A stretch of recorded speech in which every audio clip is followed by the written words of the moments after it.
Hello everyone, this is Prashant and आज हम लोग जा रहे हैं इसके तीसरे पार्ट को डिस्कस करने, जो कि इस चैप्टर नंबर 4 से रिलेटेड है, जिसका नाम है कार्बन एंड इट्स कंपाउंड्स। अब कार्बन और इसके कंपाउंड के बारे में जो प्रीवियस दो वीडियोस हैं वो आप हमारे चैनल पर जा कर के देख सकते हैं। और हम कोशिश ये करेंगे कि इस जो class 10th NCERT based science आपको यहाँ पर दी गई है, उनकी वीडियो जो है यूट्यूब पर जो है पूरा एक प्लेलिस्ट बना करके डाल दी जाए। और फिलहाल अभी यहाँ पे तो हम लोग डिस्कस कर ही रहे हैं, तो बिना देर किए हुए आइए चलिए डिस्कस करते हैं आगे की बात। तो हमको डिस्कस करना है केमिकल प्रॉपर्टीज़ ऑफ कार्बन, है ना। तो केमिकल प्रॉपर्टीज़ के बारे में हम लोगों को डिस्कशन करना है, और केमिकल प्रॉपर्टीज़ में हमें जो डिस्कस करना है वो सबसे पहला हेडिंग होगा कंबशन। ठीक है, हमें केमिकल प्रॉपर्टीज़ डिस्कस करनी है किसकी? तो कार्बन कंपाउंड्स यानी कार्बनिक यौगिक के रासायनिक गुण की बात हम लोग करने जा रहे हैं। सबसे पहला है कंबशन। कंबशन का मतलब दहन प्रक्रिया होता है या दहन होता है। तो अब दहन कैसे होता है? दहन का मतलब तो आप समझ रहे होंगे कि जलना, और जलना, कोई चीज़ जलती कैसे है? तो हम ये जानते हैं कि जब तक ऑक्सीजन आसपास नहीं होगी तब तक कोई भी चीज़ जलेगी नहीं, है ना। ये बात तो सबको पता है। अब हम बात करते हैं कि कार्बन कंपाउंड यानी कार्बनिक यौगिक कैसे जलते हैं। सो हम लोग यहाँ देखते हैं कार्बन कंपाउंड्स जनरली बर्न और oxidised in air to produce carbon dioxide and water and release heat and light energy. Simple सी बात, जो लिखा है वही यहाँ पर हमने केमिकल रिएक्शन में भी देख लेना है कि कोई एक कार्बनिक यौगिक है, ठीक है, और वो कार्बनिक यौगिक ऑक्सीजन से रिएक्ट करता है, दहन प्रक्रिया होती है, क्या बनता है? कार्बन डाइऑक्साइड बनता है, जल बनता है, हीट एंड लाइट निकलती है। अब यहाँ मुद्दा ये है कि ये जो लाइट है ये इसकी फ्लेम कैसी होगी? तो याद रखिएगा, when saturated hydrocarbon burns generally with blue flame, ये चीज़ याद रखिएगा, blue flame, okay, in good supply, okay, और air and with a yellow sooty flame in limited supply of air। कोई भी हाइड्रोकार्बन अगर सैचुरेटेड हाइड्रोकार्बन है तो वो नीली ज्वाला के साथ जलेगा हवा में। समझ में आ रही बात? आपने वो देखा होगा ना, एलपीजी। एलपीजी देखी है? तो एलपीजी हमारी ब्लू फ्लेम के साथ जलती है। तो क्यों? क्योंकि जो एलपीजी में हमारा मेन कंटेंट रहता है जो जलता है वो है ब्यूटेन। और ब्यूटेन क्या है? एक सैचुरेटेड कार्बन सीरीज, मतलब ब्यूटेन एक सैचुरेटेड हाइड्रोकार्बन कंपाउंड है। ठीक, उसकी स्ट्रक्चर अगर आपको देखनी हो तो मैं यहाँ पर आपको उसके स्ट्रक्चर ज़रूर बनाकर दिखाऊंगा। सी सी सी सी। अब देखो यहाँ हमने 4 बार कार्बन क्यों लिखा? कारण यह है कि 1 पर मेथ, 2 पर एथ, 3 पर प्रोप और 4 पर ब्यूट। अब ब्यूट तो आ गया, आपने देखा होगा अगर सिंगल बॉन्ड के साथ सारी चीज़ें जुड़ी हैं, ठीक, तो सिंगल बॉन्ड के साथ जब चीज़ें जुड़ती हैं तो वहाँ नाम में क्या आता है? एन, क्योंकि वो एल्केन फॉर्म में होते हैं, एल्केन हाइड्रोकार्बन होते हैं। ठीक, इस तरीके से हमने हर जगह हाइड्रोजन जोड़ दिया। ठीक, एक बाहर, एक ऊपर, एक नीचे, यहाँ ऊपर, यहाँ, ये इस तरीके से हमने हर जगह जो है एक एक हाइड्रोजन जोड़ दिया।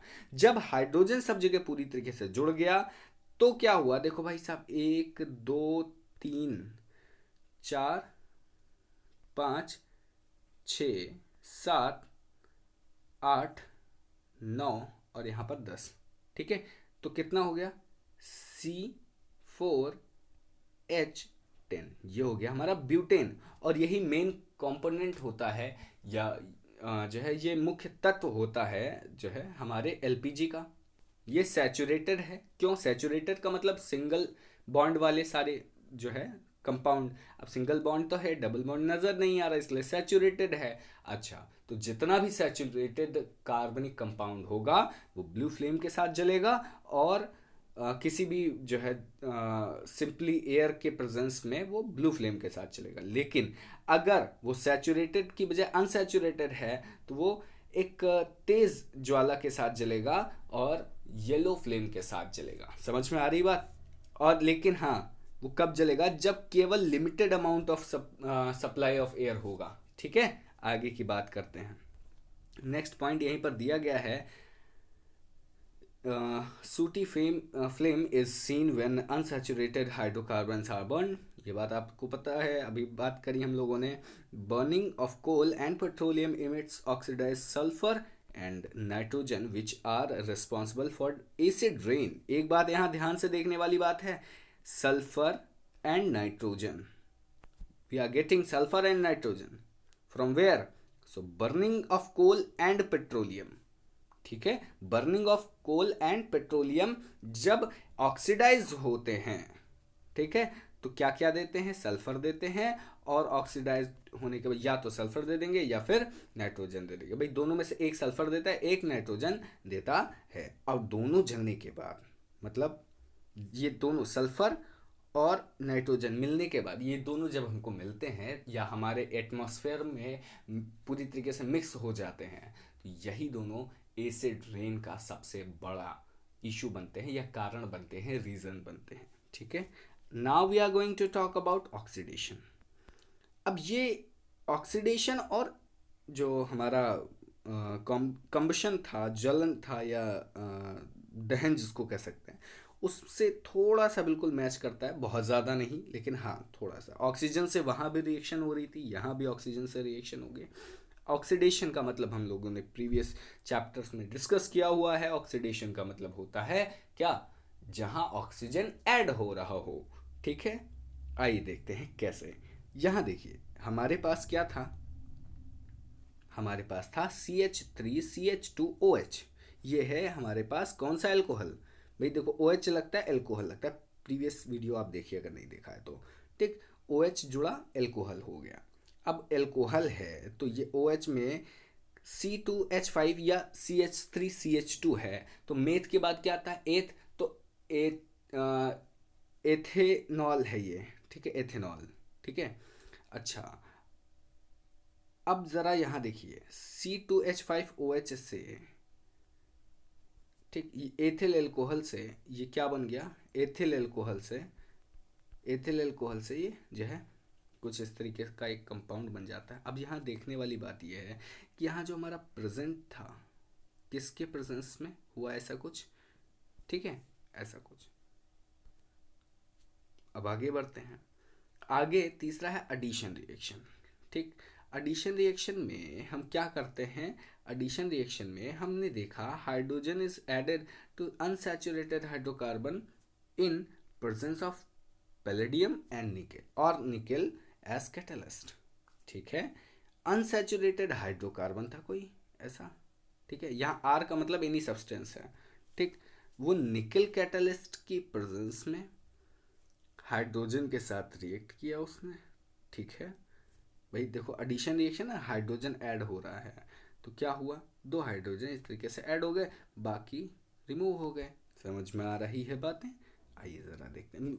मतलब रिमूव नहीं हुआ है, ये जो यहाँ पर जो डबल बॉन्ड था ना, वो सेपरेट हो गया है. ठीक, एक यहाँ एक यहाँ, और ये इस तरीके से घूम गया, फिर ये इधर आ गया, ये इधर, ये इधर. ठीक, अब सारे बैलेंस हो गए. ठीक, इसे हम एडिशन रिएक्शन कहते हैं या संयोग अभिक्रिया के नाम से जानते हैं. अब यहाँ एक जो छोटी लाइन लिखी है उसको ज़रा देख लेते हैं. Saturated fatty acids are harmful for health and oil. Oils with unsaturated fatty acids should be used for cooking. ठीक, एक बात यहाँ याद रखिएगा, जब बात की जाएगी सैचुरेटेड फैटी एसिड की, तो वो हमारे शरीर के लिए हानिकारक होते हैं. लेकिन अगर हम बात करेंगे एसिड की, तो अनसैचुरेटेड फैटी एसिड, ठीक है, oil with unsaturated fatty acid, oil with unsaturated fatty acid should be use for cooking. ठीक, अनसैचुरेटेड फैटी एसिड वाले तेल का प्रयोग हमें करना चाहिए खाना बनाने के लिए. समझ में आ रही है बातें? अच्छा, अब ज़रा हम इसमें थोड़ा सा आगे बढ़ते हैं और सब्स्टिट्यूशन रिएक्शन देखते हैं. सब्स्टिट्यूशन रिएक्शन क्या है? In saturated hydrocarbons the hydrogen attached to carbon and can be replaced by another atom or group of atoms presence of sunlight. ठीक है, अच्छा देखते हैं रिएक्शन. यहाँ पर हमारी छोटी सी जो है वो है जब हमारे पास CH4 एक जो हाइड्रोकार्बन कंपाउंड है उसकी रिएक्शन Cl2 के साथ हो गई, क्या हुआ, एक हाइड्रोजन रिमूव हो गया और हाइड्रोजन के जाते ही क्या जुड़ गया, Cl जुड़ गया। और जो यहाँ से हाइड्रोजन एक निकला है ना भाई, एक ही Cl ऐड हुआ है इधर, एक Cl इधर से इधर चला गया, ठीक, लेकिन एक Cl तो बचा रह गया ना, और जो Cl बचा रह गया वो इस H के साथ रिएक्ट कर गया, ये HCl बन गया और ये CH3Cl बन गया, बच गया, ठीक है। अच्छा, अब ज़रा देखते हैं कि यहाँ जो है एक चीज़ है रिक्वायर्ड है, वो क्या है, ठीक, वेरी गुड, बढ़िया, आगे बढ़ते हैं। Important carbon compounds, ethanol and ethanoic acid. अब हम सबसे पहले बात करते हैं एथेनॉल की, ठीक है। एथेनॉल के बारे में यहाँ पर कुछ बातें दी गई हैं, इनको आप हमेशा याद रखिएगा। जैसे कि इस बॉक्स में सबसे पहला पॉइंट है मेल्टिंग पॉइंट। एथेनॉल का मेल्टिंग पॉइंट 156 केल्विन होता है, यानी एथेनॉल अगर कहीं टुकड़े में है, फॉर एग्जांपल मान लेते हैं कि अगर कहीं ठोस अवस्था में है तो ये गलेगा, लेकिन कब, तो 156 केल्विन पर ये लिक्विड स्टेट में कन्वर्ट हो जाएगा या गलना शुरू हो जाएगा, पिघलना शुरू हो जाएगा, ठीक है, मेल्ट होना शुरू हो जाएगा। बॉइलिंग पॉइंट की अगर बात करें तो 351 केल्विन के ताप पर, 351 केल्विन, 351 केल्विन के टेम्परेचर पर हमारा जो एथेनॉल है वो बॉयल होना शुरू हो जाएगा, ठीक। Ethanol is soluble in water and it has burning taste, इसमें जला हुआ सा कुछ स्वाद आता है, ठीक। अच्छा भाई साहब, अब ज़रा हम आगे की भी बात करते हैं। आगे इसी के साथ हमें मिलता है एक छोटा सा statement, consumption of dilute ethanol, consumption of dilute ethanol causes serious health issues and intake of pure alcohol is lethal, ठीक। Consumption of dilute ethanol causes serious health issues, यानी कि कहा जा रहा है कि कहीं भी डाइल्यूट, ये देखिए ना, ये लिखा हुआ है डाइल्यूट एल्कोहल, वो एथेनॉल, डाइल्यूट एथेनॉल, ये एक तरीके की एल्कोहल ही है। डाइल्यूट एथेनॉल क्या बनाती है भाई, देखो सिंपल है, जहरीली शराब का नाम सुना, जहरीली शराब पीने से भाई साहब चार बीमार, ऐसा न्यूज़ आपने देखी होगी। तो जो ऐसी न्यूज़ आती हैं उनका कारण क्या रहता है, उनमें क्या रहता है, एथेनॉल, और अगर वो डाइल्यूट एथेनॉल है तो वो ज़्यादा नुकसान करती है, ठीक। Intake of pure ethanol is also is lethal, ठीक। आगे की बात करते हैं, केमिकल प्रॉपर्टीज़ ऑफ एथेनॉल। अभी तक हम केमिकल प्रॉपर्टीज़ के बारे में डिस्कस कर रहे थे कार्बनिक कंपाउंड की, तो वो तो कॉमन कार्बनिक कंपाउंड है, लेकिन अगर हम स्पेशली एथेनॉल की बात कर रहे हैं तो एथेनॉल का यहाँ पर जो एक छोटा सा फॉर्मूला लिखा हुआ है आपको दिख रहा है ना, CH3CH2OH, या इसमें क्या लिखा है, इसमें लिखा है C2H5OH, है ना। C2H5 reacts with sodium to form sodium ethoxide and hydrogen, ठीक। आइए देखते हैं, इसने, जब हमने, आपको केवल इतना देखना है अभी के लिए फ़िलहाल, ठीक। तो जब हम इतना रिएक्शन देखेंगे तो इस रिएक्शन में हमें क्या मिल रहा है, हमें इस रिएक्शन में मिल रहा है कि हमारे पास एथेनॉल है और उसकी अभिक्रिया किससे करा दी गई, सोडियम से, ठीक है। तो जब हम सोडियम से इसकी रिएक्शन कराएंगे तो यहाँ से OH निकल जाएगा और OH के निकलते ही आप सीधा सीधा जोड़ सकते हैं क्या, हमारा वो सोडियम, ठीक। अब ज़रा यहाँ देखते हैं कि ये जो बना, ठीक, ये क्या बना, सोडियम एथॉक्साइड, क्या बना, सोडियम एथॉक्साइड, ठीक है। अब इस सोडियम एथॉक्साइड के साथ साथ क्या निकला, तो ये हमारी हाइड्रोजन गैस है, ठीक। अच्छा, लेकिन अगर वहीं हम इस एथेनॉल को, ठीक, इस एथेनॉल को कंसनट्रेटेड सल्फ्यूरिक एसिड के साथ 443 केल्विन तक गर्म कर दें तो क्या मिलेगा, तो हमें एथीन मिल जाएगा, क्या मिल जाएगा, एथीन, ठीक है। एथीन का इस फार्मूला तो आप देख ही रहे हैं, यहाँ पर वाटर के साथ एथीन लिखा हुआ C2H4, लेकिन स्ट्रक्चर, तो स्ट्रक्चर कुछ इस तरीके से होगी, यहाँ पर आपको देखने को मिल रहा है, यहाँ H हो गया, यहाँ भी H हो गया, यहाँ भी H हो गया और यहाँ भी फाइनली हमारा H हो गया, ठीक, यानी कि जब भी हम एल्कोहल को, कौन सी एल्कोहल, एथेनॉल, ठीक, एथेनॉल को सोडियम के साथ गर्म करते हैं या सोडियम के साथ मिलाते हैं तो क्या बनता है, सोडियम एथॉक्साइड और हाइड्रोजन गैस। लेकिन अगर इसको हम सीधा सीधा सल्फ्यूरिक एसिड के प्रेजेंस में, ठीक, सल्फ्यूरिक एसिड कौन सा, कैसा, तो कंसंट्रेटेड, ज़्यादा सक्रिय, है ना, तीव्र सक्रिय जो है, सक्रिय या कंसंट्रेटेड को हिंदी में कहते हैं सांद्र, ठीक है, सांद्र यानी गाढ़ा, सांद्र सल्फ्यूरिक एसिड के साथ अगर हम 443 केल्विन तक गर्म कर देते हैं तो ये डिहाइड्रेट हो जाता है, किसमें, ये आपका एथीन है, ठीक, और वाटर एग्जर्ट कर देता है। अब हम बात करते हैं एथेनॉल के यूज़ की। तो एथेनॉल के यूज़ की अगर हम बात करें तो in the preparation of soap, chemist या सोप के साथ, अच्छा आपने वो देखा होगा ना, सैनिटाइज़र तो आजकल आ ही रहे हैं, बहुत सारे मार्केट में सैनिटाइज़र हैं, तो सैनिटाइज़र में एथेनॉल का यूज़ किया जाता है, ठीक, लेकिन उस पर इसीलिए उसको इनर यूज़ या इनसाइड यूज़ के लिए एक कॉशन लिखा हुआ होता है छोटे छोटे अल्फ़ाबेट्स में, ठीक, यानी कि हम उसको अगर पीना चाहें तो हमें पीना नहीं चाहिए, ठीक। अच्छा, दूसरा, इन एल्कोहलिक बेवरेज, अब इन एल्कोहलिक बेवरेजेस का मतलब भी यही है कि जहाँ जहाँ एल्कोहलिक यूजेस होते हैं, ठीक, वहाँ जैसे कई सारी दवाइयों को बनाने में, जिस फर्श को साफ करने वाला जब हम वो लेते हैं, क्या बोलते हैं, एक लिक्विड लेते हैं तो उसमें भी हमारा एथेनॉल यूज़ होता है एल्कोहल के फॉर्म में, ठीक, और लेबोरेटरी रेजेंट के रूप में यूज़ होता है,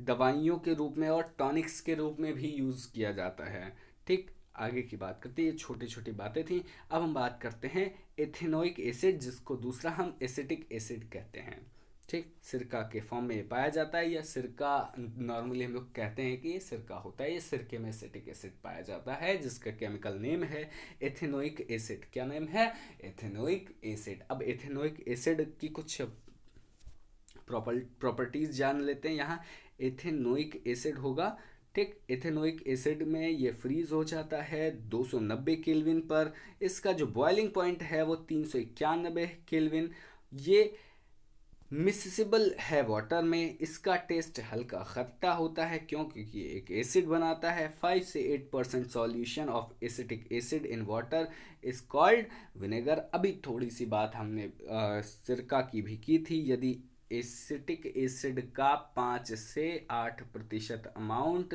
जो है किसी चीज़ में प्रेजेंट है, किसी पानी में प्रेजेंट है, तो वो हमारा क्या कहलाएगा, विनेगर, ठीक है, विनेगर, सिरका, ठीक है। गन्ने के रस को हम एक किसी साफ बोतल में बंद करके अगर 1 हफ्ते या 2 हफ्ते के लिए घर की छत पर धूप में ऐसे पड़ा रहने दें, ठीक है, पड़ा क्या मतलब रख दें, ठीक, तो वो क्या हो जाएगा, कैसा हो जाएगा, वो किस में कन्वर्ट हो जाएगा, सिरके में कन्वर्ट हो जाएगा। क्यों, क्योंकि उसमें धीरे धीरे जो उसका टेस्ट है वो जो है एसिटिक एसिड में कन्वर्ट होने लगेगा, और 1-2 हफ्ते बाद उसका जो एसिटिक एसिड है वो 5 to 8% या मोर देन 8% लगभग हो जाएगा। 2 हफ्तों में तो पक्का 8% से ज़्यादा हो जाएगा, 1 हफ्ते में लगभग वो 8% के आसपास होगा। तो हम उसे विनेगर के तौर पर यूज़ कर सकते हैं, सिरके के तौर पर यूज़ कर सकते हैं, ठीक।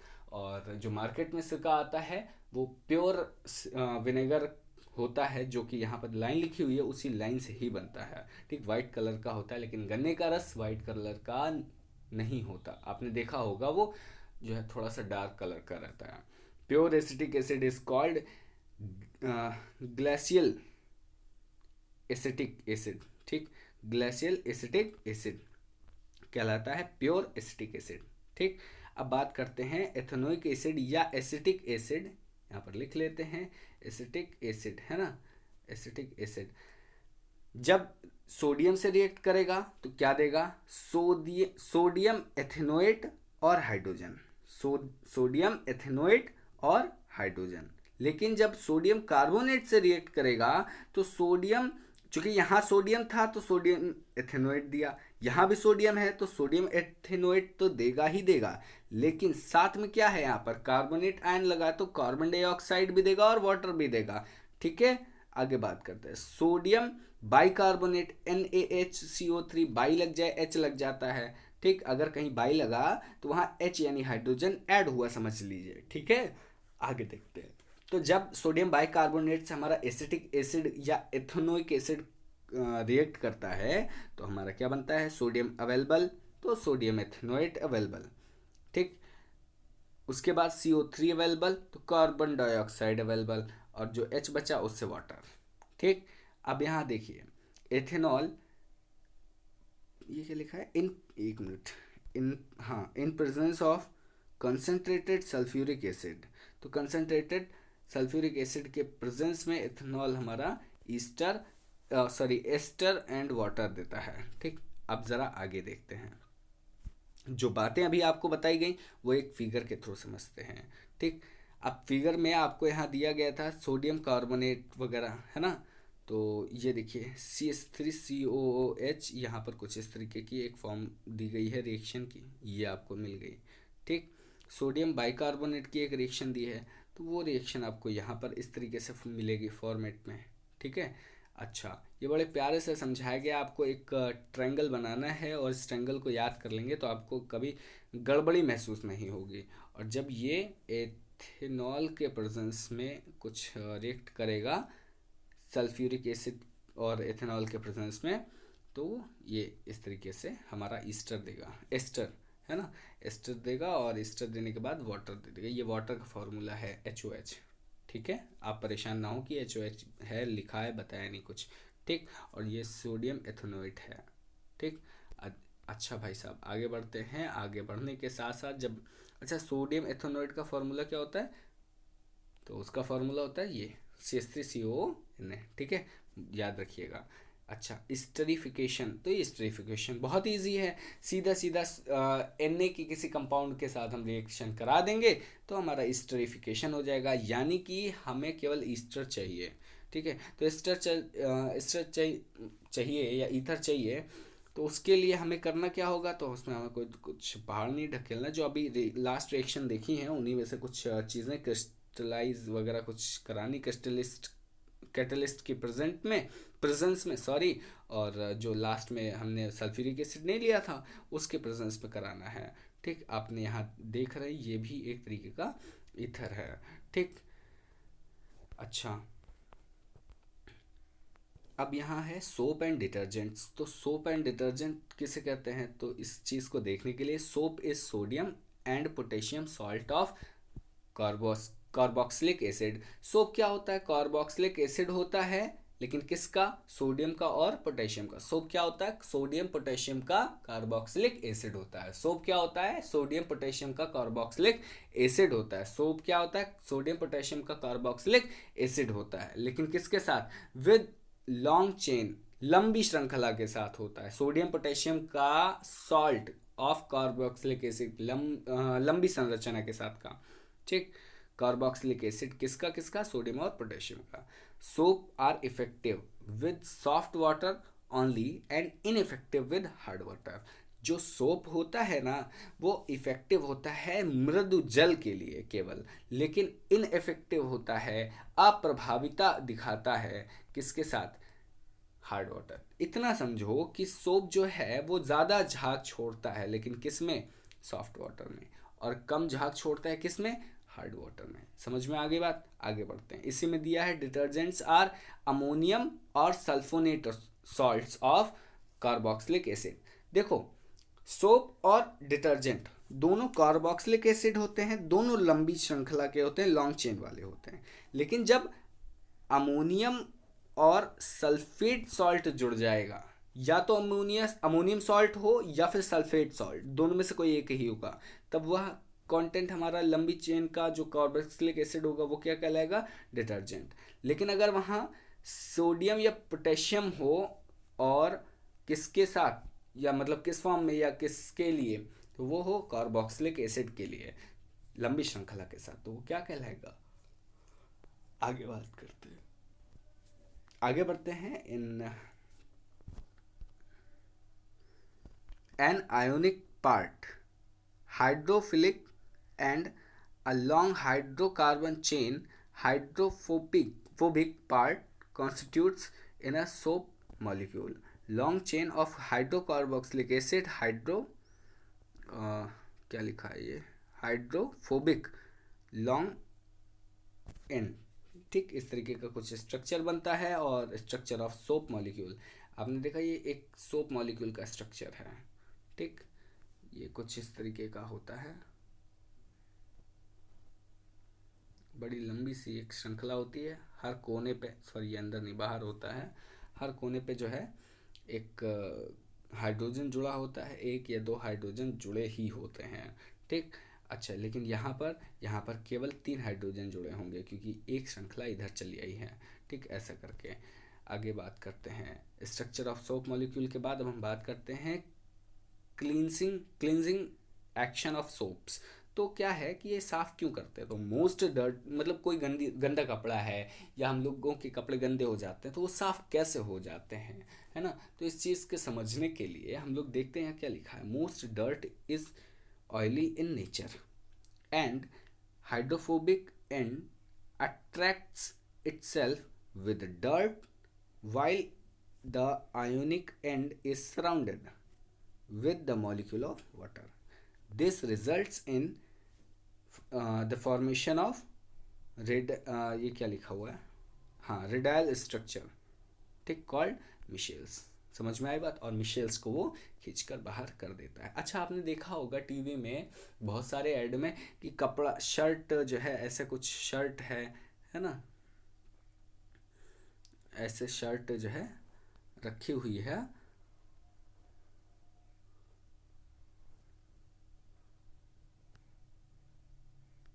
ठीक, और इस शर्ट में जो है एक ऊपर से सोप आता है ना, और वो सोप ऐसे चलता है तो इतने बीच में साफ़ हो जाता है, या यहाँ पर ऐसे चलाया और पूरी शर्ट की शर्ट साफ़ हो गई।